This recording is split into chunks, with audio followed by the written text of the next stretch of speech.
আপনারা মাননীয় সদস্য আপনারা বসেন। মাননীয় স্পিকার বসেন। প্রতিবাদ করা মাননীয় স্পিকার মাননীয় সদস্যবৃন্দ আপনারা আমি বসেন। কাউকে কিছু বলিনি। অতীতে একটি ঘটনা আমার গল্প বলেছি। এই আপনারা বসেন দয়া করে। মাননীয়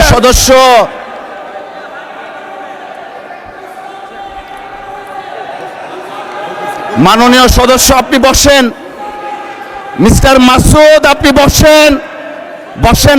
আপনারা বসেন। মাননীয় speaker please take your seat all the members.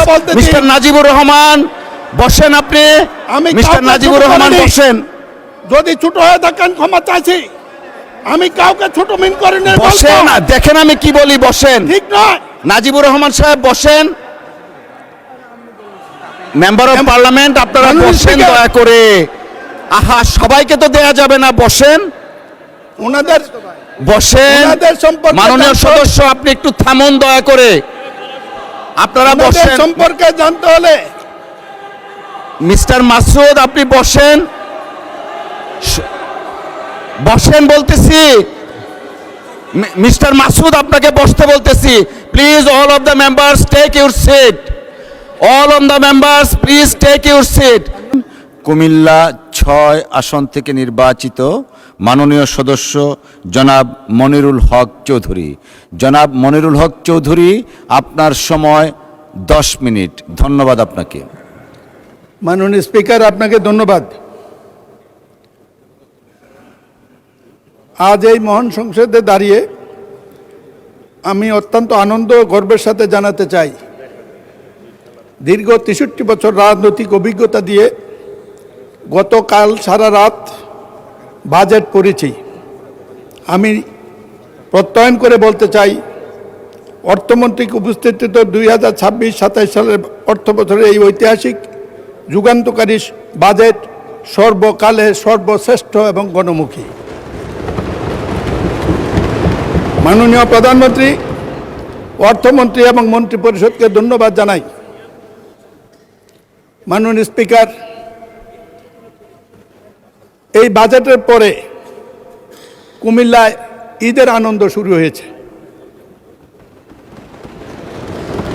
British ভারতে তারা বলেছিল কুমিল্লা ঢাকা রেললাইন করবে। পাকিস্তান দরপত্র করেছিল, বাংলাদেশে হারিয়ে গিয়েছিল। 2005 সালে 3 সালে দেশনেত্রী বেগম খালেদা জিয়া বিশেষ অনুরোধে চায়না গভর্নমেন্টের মধ্যে সার্ভে করেছিল। এই লাইনের ইতিবাচক ছিল। কুমিল্লার আগে কু আছে, শেখ হাসিনা এটা করতে দেয় নাই।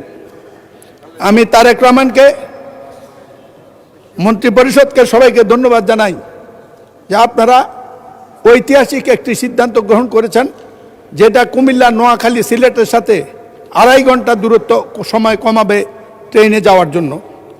সাথে সাথে ট্রেনমুখী সড়ক যোগাযোগ ব্যবস্থা গড়ে তোলার জন্য যে উদ্যোগ সরকার নিয়েছে, এটি আজকের এই সংখ্যাধিক্যের এই দেশে যথাযথ। মাননীয় স্পিকার, এই বাজেটটি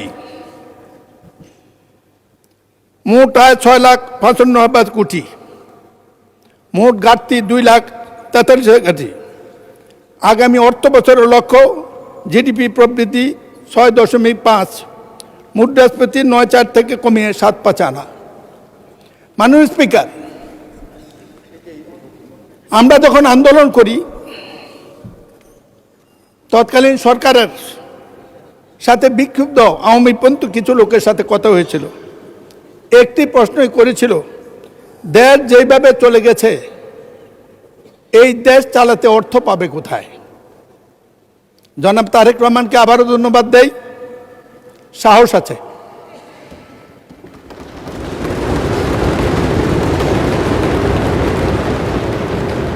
আপনারা স্পিকার সাহেব আর ডেপুটি স্পিকার সাহেব সংসদে বসলে স্বাভাবিক নিয়ে বামপন্থী হয়ে যান, কিন্তু একটু সতর্ক থাকেন। এই কথা তো বলতেই পারি। তারাও বলেছে শেখ হাসিনা বিদায়ের পর তারেক জিয়া আসবে না, আসতে পারবে না, আসলেও দাঁড়াইতে পারবে না, দাঁড়ালেও নির্বাচন করতে পারবে না, নির্বাচন করলেও ক্ষমতা যাইতে পারবে না। এই দিন না আরো দিন আছে, এই দিন নিয়ে যাবে সেই দিনের কাছে। ক্ষমতা তো চলেই গিয়েছিলেন, আল্লাহ ঠেকেছে।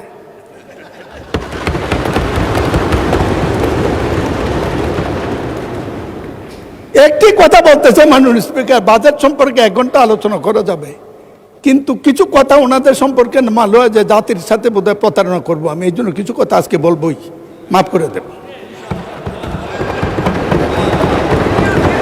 ওনাদের সাথে আমার খুব ভালো সম্পর্ক।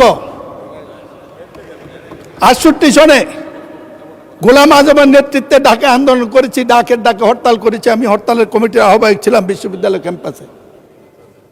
সেই গোলাম আজম সাহেব আমার 2য় সংসদ নির্বাচনে আওয়ামী লীগের বিরুদ্ধে জামাতের প্রার্থী আমার এলাকা থেকে প্রত্যাহার করেছিল। আমি আপনাদের কাছে কৃতজ্ঞ। আমি এই কথা স্বীকার করি, জামাত ক্যাডার ভিত্তিক সংগঠন, আপনারা লেখাপড়া করে রাজনীতি করেন, কিন্তু আপনারা যা করেন এইটাই পৃথিবীর চরম সত্য, এই কথাটা ঠিক নয়। আর আপনাদেরকে চিনা আরো কঠিন। একটু গল্প বলবো। জি, আপনাকে দেখলে তো আজ রেলে ভয় পায়। ভাই শাহজাহান, মাননীয় সদস্য, জি জি, মাননীয় সদস্য, দয়া করে আমাকে অ্যাড্রেস করে কথা বলুন। Yes sir, yes sir, thank you. Yes sir, একটু সম্পর্কটা ক্লোজ নাহলে খেপে যাবে। সংসদের বাইরে গিয়ে ক্লোজটা দেখাবেন, জি, জি, এখানে জি, আমাকে জি। অ্যাড্রেস করেন প্লিজ। সুতরাং শুধু এই কথাটি বলবো, খুব দুঃখ পাই, এতদিন বেঁচে থাকবো এটা তো কথা ছিল না। তাই সাহেব চলে গেছেন, নেতার দায়িত্বের সামনে থাকলে ভালো হতো। আপনাদেরকে চেনা সত্য কত কঠিন, এই কারণে কঠিন। খন্দকার মোশাররফ সাহেব আছে, 2000 সালে তাহের ভাই সহ এমপি হওয়ার পরে, উনি মন্ত্রী হওয়ার পর আমাদের সব মন্ত্রীদেরকে এমপিদেরকে দাওয়াত দিয়েছে বৌনিয়া। আমি আবার বৌনিয়া কোথাও যাই না, কারণ কোন জায়গায় কে কি বলে দেয় বিপদে পড়বো, ভারত যাই না। তো আমি বৌনিয়া জানাই, কয়েকজনে বৌনিয়া জানে, কিন্তু তার ভাই বউ নিয়ে গেছে। ঢুকার পর দেখি একটা কিছু হাঁটতেছে। আমি বললাম যে তার ভাই ভাবি কই? যে ওই যে, আমি বললাম আপনি যে বদলাই আনেন না, এটা কেমনি বুঝবো?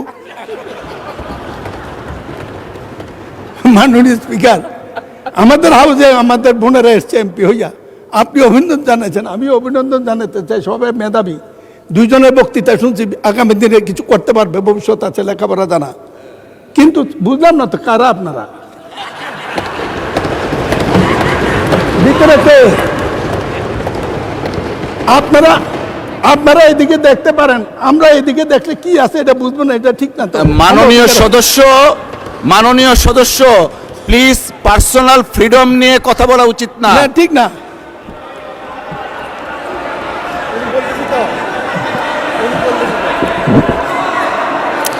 আপনারা, মাননীয় সদস্য আপনারা বসেন। লেট মি, মাননীয় স্পিকার বসেন। প্রতিবাদ করা, মাননীয় স্পিকার, মাননীয় স্পিকার, মাননীয় সদস্যবৃন্দ আপনারা আমি বসেন। কাউকে কিছু বলিনি, অতীতে একটি ঘটনা আমার গল্প বলেছি। এই আপনারা বসেন দয়া করে। মাননীয় সদস্য,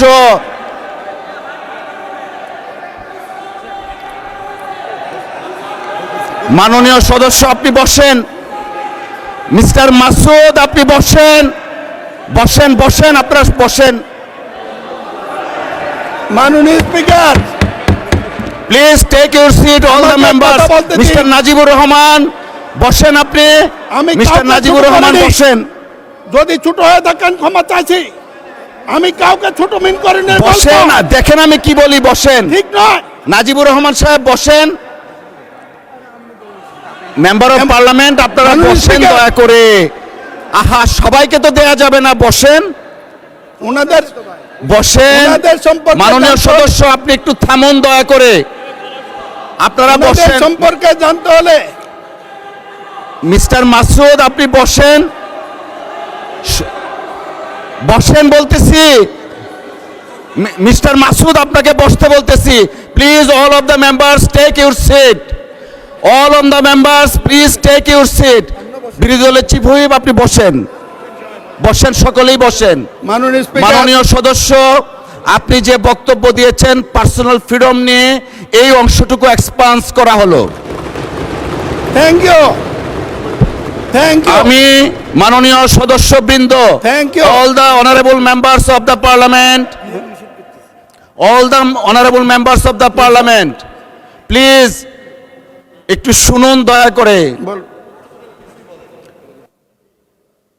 আপনারা আমরা সকলেই জাতীয় সংসদের নির্বাচিত সদস্য।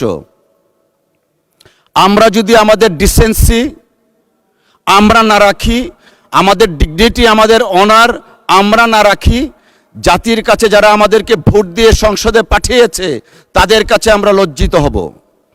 এই মহান সংসদ গণতান্ত্রিক কার্যক্রম পরিচালনার চারণ ক্ষেত্র। পার্সোনাল ফ্রিডম নিয়ে কেউ কথা ভবিষ্যতে বলবেন না। অসংখ্য ধন্যবাদ। মিস্টার চৌধুরী আপনি আপনার বক্তব্য শেষ করুন, বাকি যে সময়টুকু আছে। ধন্যবাদ সকলকে। স্পিকার, যে সময়টা নষ্ট হয়েছে এটা অ্যাড করবেন। আমি আবারও বলি, এই পরিস্থিতি আমি প্রত্যাশা করি নাই। যদি কোনো শব্দ আকার ইঙ্গিতে কারো আত্মপ্রবণে লেগে থাকে, অবশ্যই আমি অনুরোধ করব আপনি এক্সপ্রেস করবেন। আমার মনে হয় ভুল বুঝেছেন। এটা বোঝার শক্তি সবার থাকে না। মাননীয় স্পিকার, ওনাদের সম্পর্কে এই জন্য বলবো, পাকিস্তান আন্দোলন, জিন্না মওদুদি মাদাদির ভূমিকা আমার লেখানো বইটি পুরনো। সেদিন পাকিস্তানের সময় তারা পাকিস্তানের বিরোধিতা করেছে। আমরা যখন পাকিস্তানের বিরোধিতা করতে গেছি মুক্তিযুদ্ধের সময়, তখন তারা সমর্থন করেছে। কেন? তখন তারা সমর্থন করেছে। এর পরবর্তী পর্যায়ে দেশনেত্রী খালেদা জিয়া অনেক বিরোধিতার মুখে জাতীয় ঐক্যের প্রশ্নে শহীদ জিয়া যে ঐক্য সৃষ্টি শুরু করেছিলেন, তাকে নিয়ে, জামাতকে নিয়ে।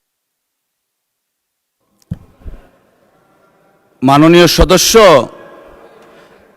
আচ্ছা আমি তো এই চেয়ারটাতে বসা, দয়া করে সকল সদস্য যদি এভাবে হাত উঠান, so what's the rule that I have before you. মাননীয় সদস্য আপনার 4 মিনিট সময় বাড়িয়ে দেয়া হলো, বিকজ ওই সময়টা আপনি কথা বলতে পারেননি। 4 মিনিট সময় আপনাকে দেয়া হলো অতিরিক্ত। ধন্যবাদ। মাননীয় স্পিকার, আপনি বললে এমনি বসে পড়ব, তো আমার প্রতি সুবিচার হয়েছে বলে আমি মনে করি না। ইচ্ছা আপনার। বক্তৃতা শুরু করলেই একটা কিছু হয়ে যায়। ওনাদের সাথে জাতিগত শত্রুতা আমার নাই। তাদের সাথে কাজ করেছি, বলেছি পাকিস্তান আমল থেকে। দেশের প্রয়োজনে 2-4টা কথা বলতে এই বয়সে না পারলে সংসদে আর কোনোদিন ডাকেন না। মাননীয় স্পিকার, এই বইটি তাদের, এটা আমার নয়। তার পরবর্তীতে আমরা যখন বাংলাদেশের পক্ষে গেলাম, তারা গেল পক্ষে। এইটা সত্য, জাতীয় ঐক্যের জন্য যে কাজ করেছিলেন। যে ম্যাডামের সাথে বিদেশে দেখার পরে, শেখ হাসিনা বিদায়ের পরে কি এমন ঘটলো, তারেক রহমান, মির্জা ফখরুল, সালাউদ্দিনের তাদের এজেন্ডা কি কারণে? মাননীয় স্পিকার, বলতে চাইছিলাম না, একটু মাফ করবেন। দরকার হলে জীবনের সময় তারা আমাকে চ্যালেঞ্জ করুক। অস্থির বাংলাদেশের প্রথম 4 বছর, এখানে এনসিপি নেতা নাহিদ সাহেব আছে, আমি বইটা পড়তে বলবো। আজকের এই বইতে উল্লেখ আছে স্বাধীনতার পর যা হয়েছে, হাসিনা বিদায়ের পরও তা হয়েছে। বিরোধী দলীয় ঐক্য কারা নষ্ট করেছে, এটার জন্য গবেষণা হওয়া উচিত, এটার জন্য সিদ্ধান্ত হওয়া উচিত। কি কারণে বিএনপি প্রতিপক্ষ হলো? মাননীয় স্পিকার, কথা বলার সুযোগ কম। তারেক রহমান নীলকণ্ঠ বিষ খেয়ে বিষ হজম করে আওয়ামী লীগের প্রশাসনের এত একটি অভিযোগ করে নাই। শত বিবেচনাদের সেদিন বিরোধী দলের নেতারা দাঁড়িয়ে বলছেন তাদের সমবন্টন হয় নাই। 1 ঘন্টার মধ্যে তারেক রহমান তাদের দেওয়ার জন্য অর্ডার দিয়েছেন। আমি সরকারে ছিলাম, আগে জানি। না হইলেও হবে, যার হয় না কোনোদিন হয় না, যার হয় না কোনোদিনই হয় না। যাই হোক, মাননীয় স্পিকার, আমি জিজ্ঞাসা করতে চাই, আপনারা এখানে যা বলেন, বিশেষ করে আপনাদের নেতা, বিরোধী দলীয় নেতা, তিনি আমাদেরও বিরোধী নেতা, আমাদের সংসদের বিরোধী নেতা, তিনি মর্যাদাবান, তার নিরাপত্তা রাষ্ট্রের দায়িত্ব। তিনি যে শব্দ চয়ন করেন, আমি কোনোদিন কোনো রাজনৈতিক নেতা এত সুশৃঙ্খল শব্দ চয়ন আমি শুনি নাই। কিন্তু এখান থেকে যাওয়ার পরে মাননীয় স্পিকার, এখান থেকে যাওয়ার পরে মহানম্বরদের রায় অমান্য করে জনগণের সাথে প্রতারণা করছে বিএনপি সরকার। Let's discuss. মসজিদে মসজিদে এগুলা বন্টন করে একটি কাজ, বিএনপিকে হেয় বানানো, তারেক রহমানকে ছোট বানানো। মাননীয় স্পিকার, আরেকটা ফাইল দেব আমি নেতাকে। এই ফাইল, একটি মামলা হয়েছে, 1 কোটি মামলার মধ্যে একটা হয়েছে। তারেক রহমানের রাজনীতি করে অপরাধ করেছে। জাইমা রহমান কি অন্যায় করেছে আপনাদের কাছে? কি ভাষা প্রয়োগ করেন আপনাদের ভোটের মাধ্যমে? আমাদের দেশপ্রেম আছে দেখে আমরা প্রতিকারী। আমি চ্যালেঞ্জ করছি, আমি সরকারের কাছে বিচার চাচ্ছি, এর তদন্ত হওয়া উচিত।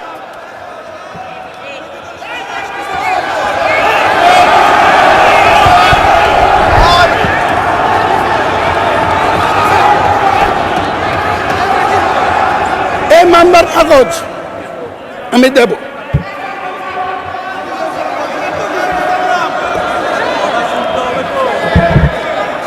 মাননীয় স্পিকার,